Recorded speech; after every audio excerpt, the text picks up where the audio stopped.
अच्छा, यही तो लोकतंत्र है। लोकतंत्र का मजा लो। नहीं, मुझसे तो अक्सर नाराज ही रहते हैं, मना लेता हूँ। कुछ मेरी मान लेते हैं, कुछ उनकी मान लेते हैं। जीत तो मुझे लग रहा है हर सीट पे दिखाई दे रही है। विपक्ष के लोग, उनके पास कुछ बताने को नहीं है कि हमें वोट क्यों दें। अभी तक मुझे कोई ऐसा माहौल या कोई मुद्दा या कोई प्रचार ऐसा दिखाई नहीं दे रहा कि विपक्ष का नेता खड़े होकर कहेगा कि इसलिए हमें वोट दीजिए।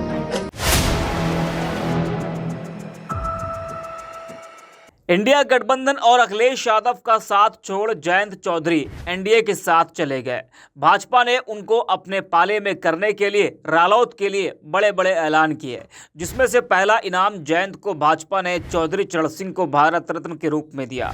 फिर जयंत ने भी नरेंद्र मोदी की तारीफ की और कहा जाने लगा कि जयंत कभी भी पाला बदल सकते हैं, और हुआ भी वही। जयंत ने सपा का साथ छोड़ भाजपा के साथ वो चले गए, जिस भाजपा के वो कट्टर विरोधी हुआ करते थे। जयंत चौधरी के पाला बदलने से पश्चिम उत्तर प्रदेश का समीकरण भी बदल गया, लेकिन जाट उनसे नाराज बताए जा रहे हैं। जी हां, बीजेपी से हाथ मिलाने के कारण जाट समाज का एक हिस्सा उनसे नाराज बताया जा रहा है। जब मीडिया ने जाटों की नाराजगी को लेकर उनसे सवाल किया तो उन्होंने कहा कि मुझसे तो अक्सर नाराज ही रहते हैं, मना लेता हूं। कुछ मेरी मान लेते हैं, कुछ मैं उनकी मान लेता हूं। जयंत चौधरी ने मीडिया से बातचीत में कहा कि हम लोग घटक दल के तौर पर एनडीए में शामिल हुए हैं। हम पार्लियामेंट की 2 सीटों पर चुनाव लड़ रहे हैं। अन्य सीटों पर हमारे कार्यकर्ता एनडीए को सहयोग करेंगे, बीजेपी को सहयोग करेंगे। समाजवादी पार्टी प्रमुख अखिलेश यादव द्वारा उठाए जा रहे पीडीए से जुड़े मुद्दे पर उन्होंने कहा कि वह इस पर बात करेंगे।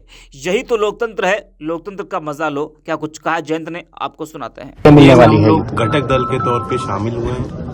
2 पार्लियामेंट की सीट लोकसभा में हम लड़ रहे हैं। बाकी सब जगह हमारे कार्यकर्ता, मैं उम्मीद करता हूँ यहाँ हम जहाँ हम बैठे हैं यहाँ बीजेपी के सिंबल पर चुनाव लड़ा जाएगा।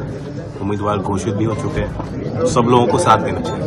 अखिलेश जी लगातार पीडीए की बात कर रहे हैं। क्या कह रहे हैं? पीडीए की बात कर रहे हैं अखिलेश जी लगातार। बात कर रहे हैं, वो करेंगे।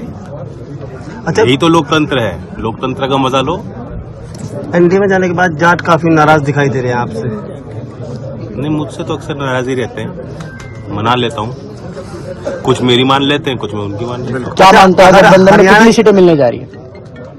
जीत तो मुझे लग रहा है हर सीट पे दिखाई दे रही है। विपक्ष के लोग, उनके पास कुछ बताने को नहीं है कि हमें वोट क्यों दें। अभी तक मुझे कोई ऐसा माहौल या कोई मुद्दा या कोई प्रचार ऐसा दिखाई नहीं दे रहा कि विपक्ष का नेता खड़े होकर कहेगा कि इसलिए हमें वोट दीजिए। तो वोट मांगने की स्थिति नहीं है। तो सुना आपने जयंत चौधरी को, किस तरह से वो कह रहे हैं कि लोग तो हमसे अक्सर नाराज ही रहते हैं। अब सवाल ये कि जयंत चौधरी तो कह रहे हैं कि हम नाराज जाटों को मना लेंगे, लेकिन क्या इतनी आसानी से जाटों की नाराजगी खत्म होगी, ये एक बड़ा सवाल है। जयंत चौधरी के एनडीए में जाने से वेस्ट यूपी में चुनावी समीकरण भी पूरी तरह से बदल गए हैं। जाट समाज के कुछ लोग भले ही रालोद से नाराज हो, लेकिन काफी हद तक जाट वोट बैंक भाजपा की तरफ, एनडीए की तरफ आता दिखाई देगा। इसका एक बड़ा कारण भाजपा सरकार ने किसानों के मसीहा पूर्व प्रधानमंत्री चौधरी चरण सिंह को भारत रत्न दिया, जो एक बड़ी वजह हो सकती है, और इसका पूरा फायदा भी जयंत चौधरी को मिल सकता है। भले ही 2 सीटों पर क्यों ना उनको फायदा मिले, क्योंकि भाजपा ने उनको सिर्फ 2 ही सीट दी है। अखिलेश यादव रालोद को 7 सीटें देने की बात कर रहे थे, लेकिन जयंत सिर्फ 2 ही सीट पर मान गए। जयंत ने जब कहा था कि नरेंद्र मोदी में चौधरी चरण सिंह का अक्स दिखता है, तो इसको लेकर कुछ जाटों का कहना था कि पहले तो अक्स नहीं दिखता था, लेकिन जब वो बीजेपी के साथ गए तो उनको मोदी में चौधरी साहब का अक्स दिखने लगा। अपने फायदे के लिए भाजपा जयंत को अपने साथ लाई, क्योंकि आरएलडी की पश्चिमी उत्तर प्रदेश, जिसे जाटलैंड भी कहा जाता है, में अच्छी पकड़ मानी जाती है, और कई सीटों पर पार्टी के समर्थक जीत और हार के बीच का अंतर भी तय करते हैं।